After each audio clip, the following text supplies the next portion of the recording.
Welcome to Speaking of Art with Jay Harmon, the colored pencil artist. All of his works are intricate pieces of original art, created entirely from colored pencils.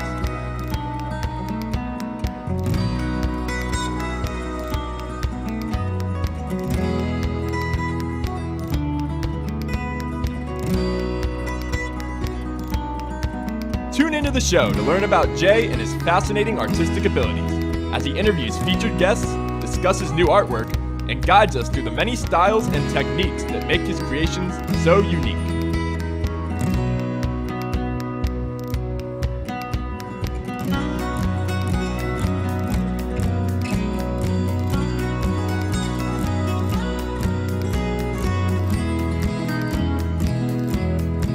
So sit back, relax, and take part in this one-of-a-kind studio production. Enjoy the show. Hi, and welcome to the Colored Pencil Artist Show. I'm Jay Harmon. I'm the Colored Pencil Artist, and I'm just happy that you're able to join us again today.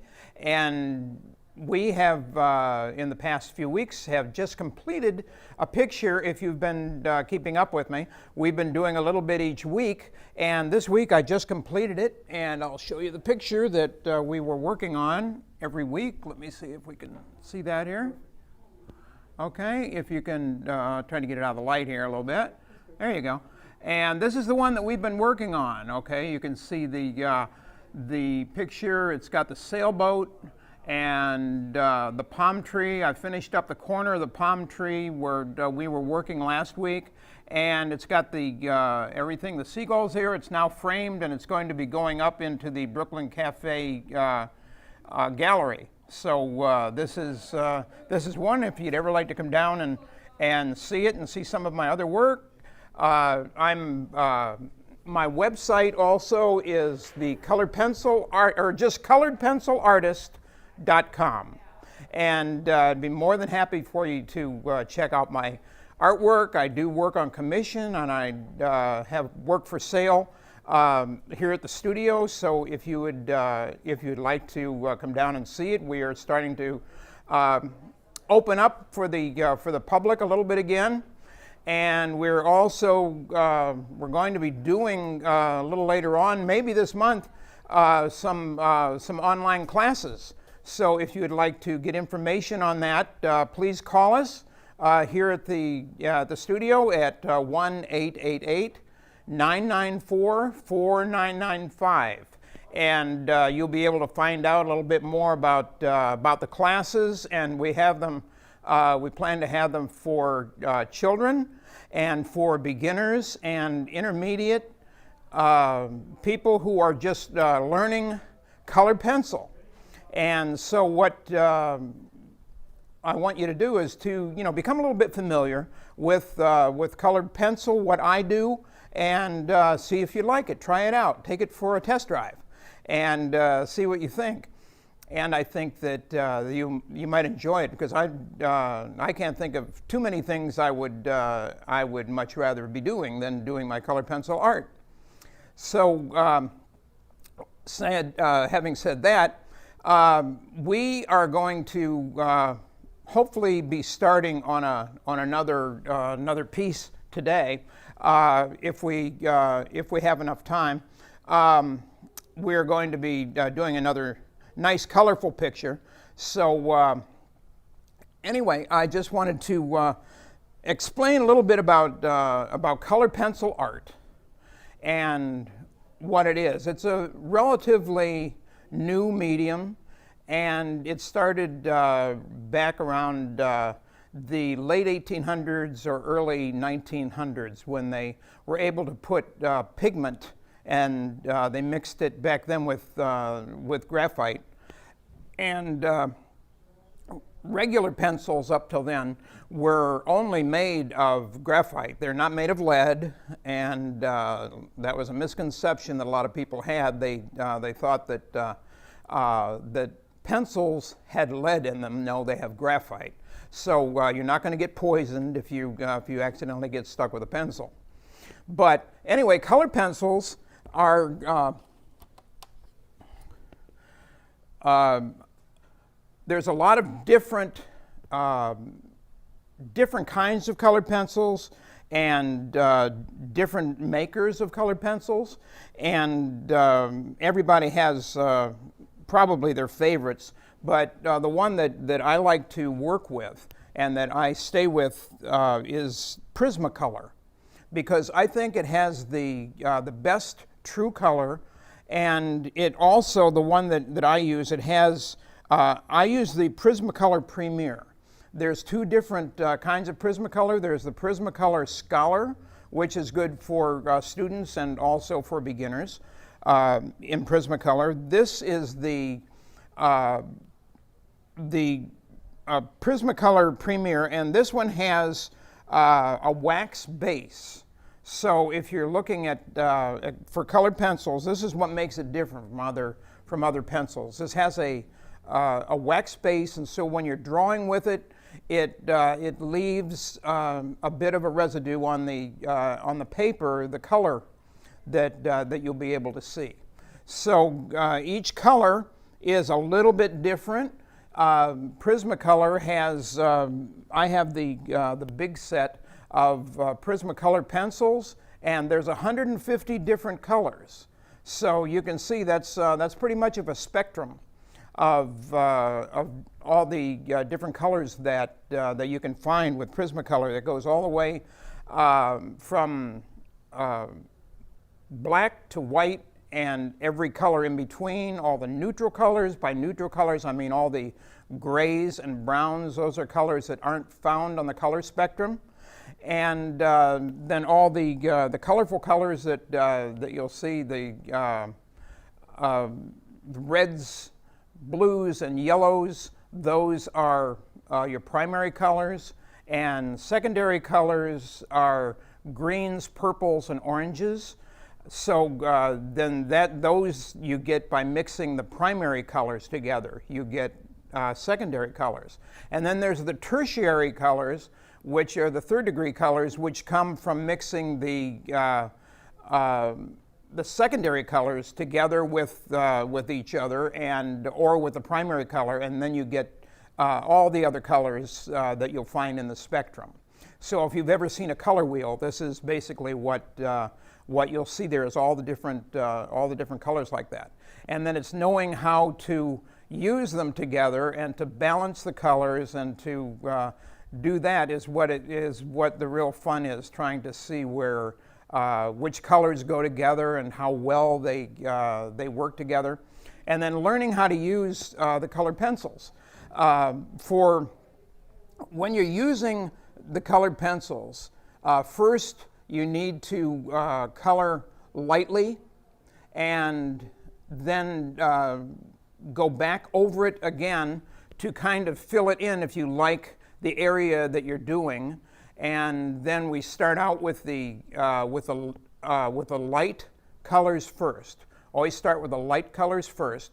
We lay that down first, and then when we're happy with the light colors, then we can go back with the dark colors, the browns and the blacks and the grays, and color over that, because it's much easier to take out the blacks and everything afterwards. It's impossible. You won't even be able to see really if you try to color too much light colors lightly over blacks and grays. You won't see it as well. So it's best to put down your light colors that you're doing first, or your bright colors like reds and oranges.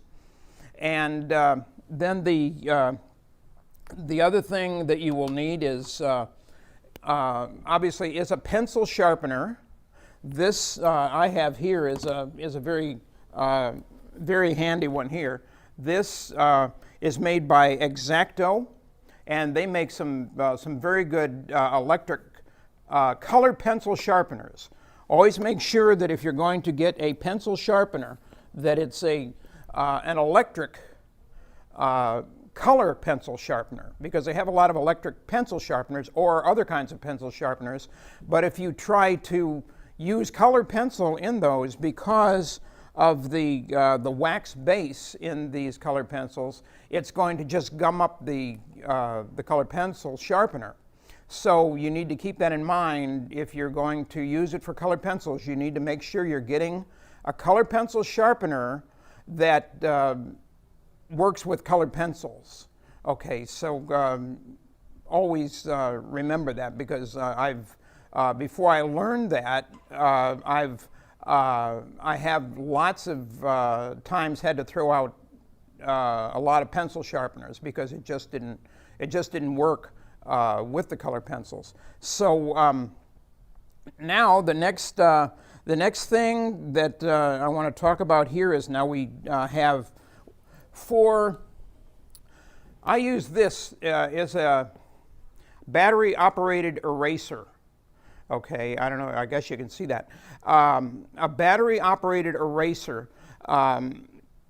And I don't use it really to erase anything from the picture. What I use to do is to modify it, or to go in different spaces, just to fine tune it if it needs a little bit, or a little bit of highlight or something. And that's what I use the eraser for. I never use a big eraser because I don't try to make any big mistakes where it has to be erased in large areas. So I use the small eraser, and this is, you can see the tip of it here. That's all the eraser is, just a very fine tip, and that goes in and it gives you detail. Okay, like on everything else that I do, I'm very detail oriented, and I will go back and sharpen my pencils a lot. Okay, I mean, if it just gets down just a very incremental amount, if I use that much of the color, then I'll go back and sharpen it, because you need to have a sharp pencil in order to get your nice fine lines that you want to work with your pencil with. So let's see, and then the next thing is paper. Okay, the paper that you need to use for this. There's several different kinds of paper. This paper here is Strathmore. Okay, it's a Strathmore. You can buy that at almost any art store, Target, Michaels, and anything there. So. Okay, yeah, I thought we were off there. Okay, so this is Strathmore. Another one, that you can get. There's lots of different brands, lots of different kinds. But you want something with a nice, smooth surface. That's not a glossy surface, because you can't color on a glossy surface with color pencils. But you want to have something that's just a good drawing paper, I would say, either paper or a board. I do a lot of my drawings on mat board, on smooth mat board, the kind of mat board you use on a painting. Okay, where you put that in a painting and you put that around the painting inside the frame is mat board. And so I get white or sometimes black mat board, depending on the picture. I do a lot of my pictures with a black background, so I can go back in and use whites and grays a lot to do kind of a reverse kind of a picture. Instead of working colors on a white background, I do whites and colors, on a black background. So you can see there's quite a difference there. So this is a little bit of the materials, the basic materials you need, and the things that is great about working with colored pencils is that, unlike paint, you get instant results, and if you don't like it, you can change it right there. You don't have to wait for the paint to dry. You don't have to do anything like that. You can find your results right away. and you don't have to worry about smudging it, because colored pencils, especially the kind that I have here with the Prismacolor pencils, these will not smudge. If you put your finger over it after you've drawn on it, you're not going to smudge it. So some of my pictures I don't even put glass over, because because they're good, unless it's going to be in a high traffic area where a lot of people are going to be doing things around it. But it won't wear off, and it will keep, the colors will remain fast and like they were when they put on. So anyway, when we come back after our break, I'm going to start on another picture, and you'll be able to see a little bit of how we begin a colored pencil picture, and see what we're going to do then. Okay, so we'll see you in a minute. Jay Harmon, exclusively in the Gallery of Boca. Jay Harmon captures the essence of really creative and captivating mind. Jay Harmon brings light into the darkness on majority of his pieces, using a negative background to highlight the details of some of his looks. I know some artists use white canvases, but he thrives on a black canvas. And here's the kicker: he only uses pencil, colored pencil, graphite pencil, and pencil for his art pieces. Yes, I know it's hard to fathom that these beautiful pieces came from pencil, but yes, they did. And the only way you can experience Jay Harmon is if you come to the Gallery of Boca. Jay Harmon, an unconventional artist with a unique story behind every canvas.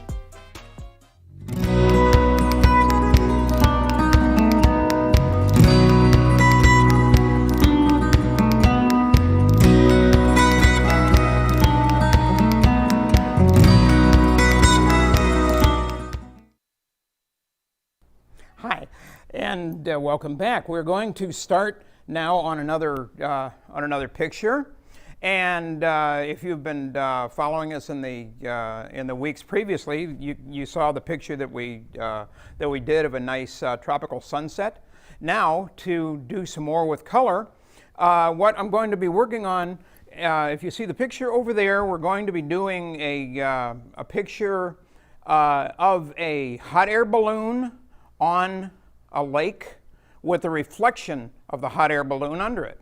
So you'll be able to see the water reflection and also the balloon, and see how we do a little bit differently when we're working with reflections than we're working with the real thing, because with reflections you're going to have some water skewering there. Some of the waves, some of the things are not going to look exactly the same as your image that's on the water. So it's kind of fun to work that way and see what we can produce. So what I'd like to do first is I'm just going to come up here, and I'm just going to do a light outline of the balloon. Jay, people are asking. They're asking if this particular piece that you picked and the last picture that you picked, yes, which one is more difficult for you? Difficult. That's a kind of interesting question. I don't really think of difficulty. There's more technical things in that you're working on, because obviously this one will be doing a lot of different colors side by side, whereas the last one that we did, the sunset, that one, the colors were mainly in the sky. Okay, and we also had water on that one. So as far as difficulty, it's just a matter of how you put the colors together. It's different. I wouldn't say it's more difficult, but it's it's just a little bit different. Okay.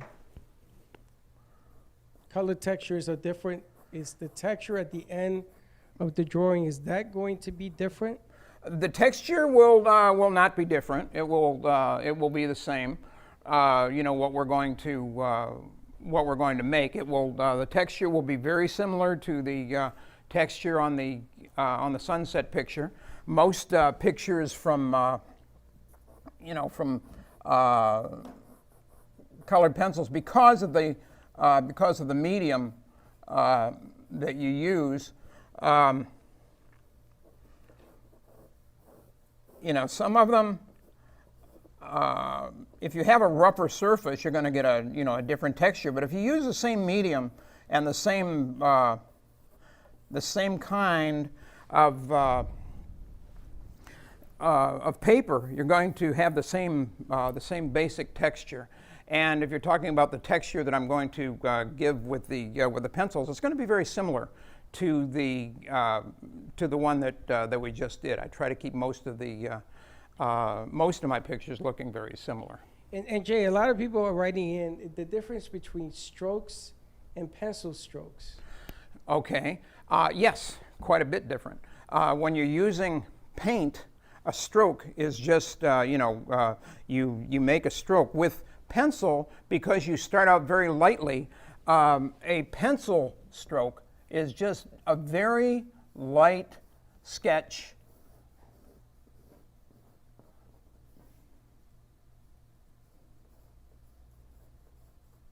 Like I'm doing here. And it's just like that.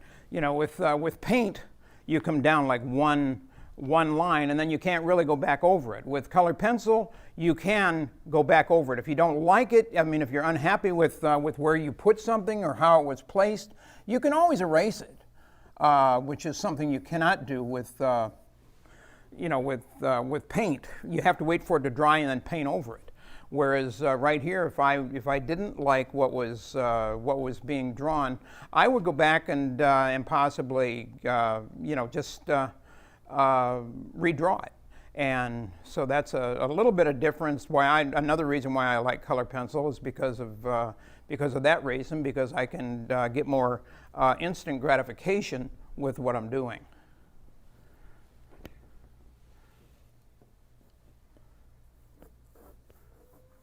Make my outline here so I know where I'm going to be working. And it doesn't have to look exactly like the picture that you're doing either. If you want to change it up a little bit, I'm changing it up a little bit as I go along. And it doesn't have to be exactly what you want. That's where the art comes in, is that you are creating something of your own that you want to have. And so let me see, so this is just a very basic beginning of what we're doing here, but you can see how we're going to do the picture, and then we're going to have the reflection is going to be, we got half of it is the picture, and is the actual background and the balloon. The other half is going to be the reflection of that same picture. So in essence, we are doing the same picture twice. Once correctly and once upside down.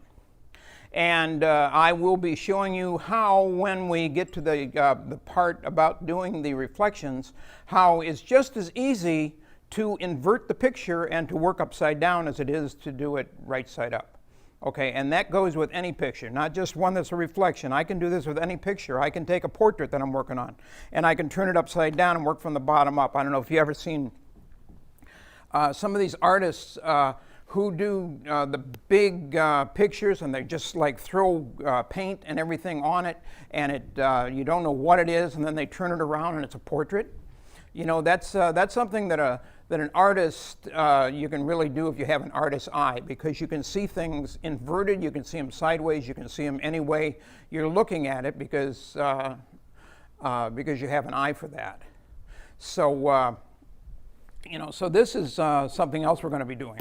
I'm just working today to show you the basic thing here, and it's going to be just the outline of the trees. And I'm not putting any detail in it yet. Just sketching. Just sketching a little bit here, and just showing a little bit of where the mountain is, and then we'll have it, come up here.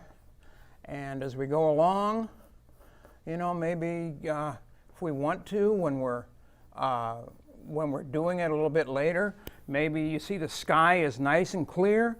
What we might try to do is put some clouds in that, or maybe a bird or something, and maybe even make the reflection of the bird in the water, just to add a little bit of interest to the picture. So when you start out a picture, it's all very basic until you're just making your framework of where you're going to be working, and so that's basically what I'm doing today, is just putting down the very, very beginning of the picture. You preset the drawing in your head. Like, let's say you're copying this. Well, yeah.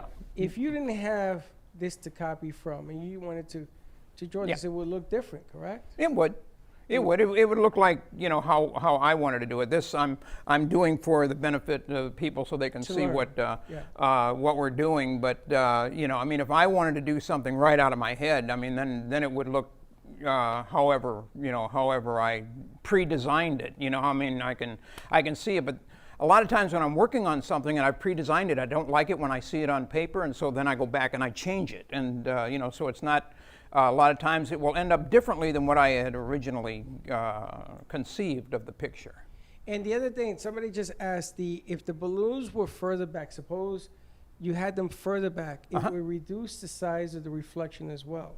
That's a good question too. We'll do that. I'll add some balloons to this. We'll make them in the background like they're back there, and we can make them and make their reflection smaller along with the balloons. Well, I'm going to give you even a harder one. They want some kind of boat going across the lake, and its reflection within a reflection. Okay, we can do a boat. Yeah, we did that on the last one, and we'll do that on this one. This is a double reflection, because you're reflecting the balloons. Now they want the boat on the water reflected in the water. The boat will be on the water and reflecting you'll see the reflection of the boat in the water too. Interesting, because they want to see the length. I guess they're talking about the length of the balloon and the length of the okay, and we'll see, because with the lake as clear as it is here, the reflection is going to be fairly similar to the actual image. But if you have like a lot of waves and a lot of things, that skewers the reflection, so it can make it more oblong, or it can shift how it looks, and so it's kind of fun to try to design different things to look different ways, and you can add dolphins in there. You can also add cultures, in other words, stones, rhinestones, things of that nature, to enhance what you're doing, to make it even more. Yeah. Three-dimensional. That's the great thing about doing this, is that you can add whatever you want. This is just for practice, just to see what you can do. But when you do your own pictures, my goodness, add whatever you like. Just put in there what you think would enhance it. If there's, you can even in the background where the trees are, if you want, you can even add a house back there. Put your house in there. And just do whatever you like. Enhance the picture all you want. And Jay, you had mentioned something. We're planning on doing a seminar. Yes. Do you have an idea of the age groups, or beginners, middle, intermediate, experts? How do you want to approach that program? Okay, what I would like to do first with the elementary kids, I would like to have a class just for them, where we will do like really fun pictures for them. It'll be like animals and different things that are kind of fun, almost in a cartoon style, so they can get the idea of how to color, and what colors to use and how to do that. Now for the intermediate people, we're going to have a little bit, I'm going to bring it up a little bit more, where they will be doing more realistic things, or we'll be doing maybe a still life, or we'll be doing something where they can really test their ability a little bit. If you really, I still do that. I like to test myself to see if I can do something. When I want to do a picture, I'll say, okay, could I do that? I don't know if I can do that. Well, then I'll try it. I never just stop because I don't think I can do it. I'll always try it before I don't. And then that's the intermediate. And then I'd like to have another one for people who are experienced with color pencils, where I can show you techniques and things where you can really do things and really add some style and things to your color paint or your color pencil artwork. So so we've got the beginners, the intermediates, and the professional levels, 3 different levels. And the final step of all of this, once you get it all done, is the framing of it to be the framing of it, yes, and that's another step altogether. When you do this, the artist doesn't always choose the frames. This week I did. For that, I just got a frame, but a lot of times, find yourself a good framer, and they know just what goes good with it. You can work with the framer. They will work with you as far as budget, as far as how you would like it. They will lay out a lot of different frames, a lot of different ideas, what you think would go with your decor or with your, with your picture, what frame would suit the picture and the decor where you're going to put it. On my website, coloredpencilartist.com, I can go, and if you're interested in a particular picture, I can take any of those pictures and I can put it, I have a thing on my website where I can put it into a room setting. It can be a bedroom, a bathroom, a kitchen, living room, anything, wherever you'd like to see a different kind of setting. So that's something that you might want to consider too. It's a nice piece.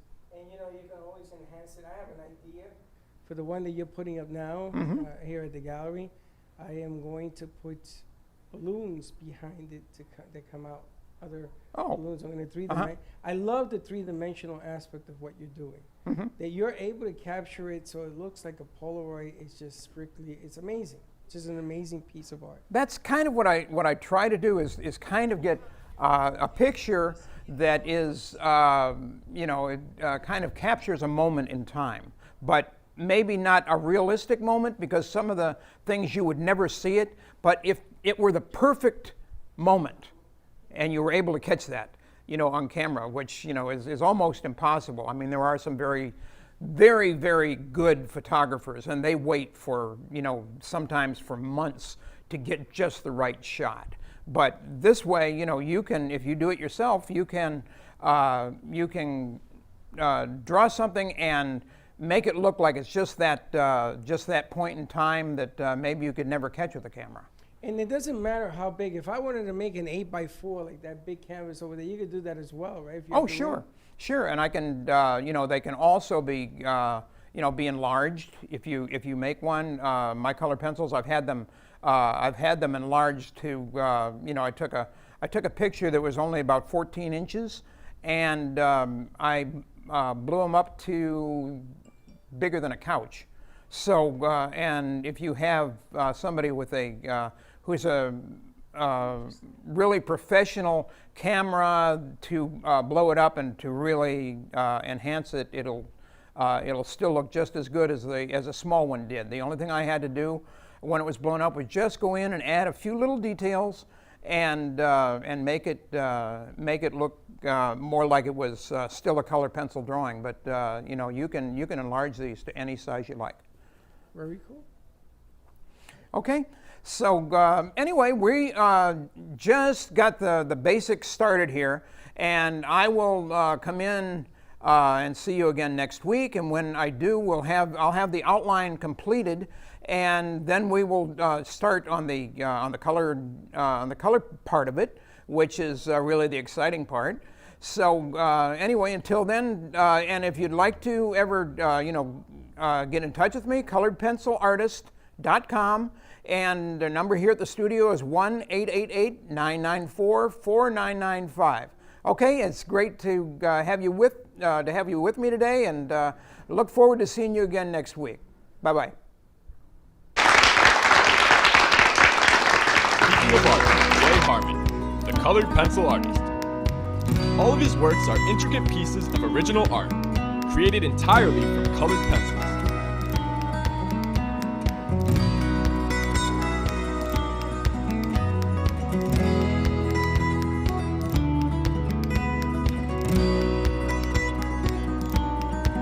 Tune into the show to learn about Jay and his fascinating artistic abilities, as he interviews featured guests, discusses new artwork, and guides us through the many styles and techniques that make his creations so unique.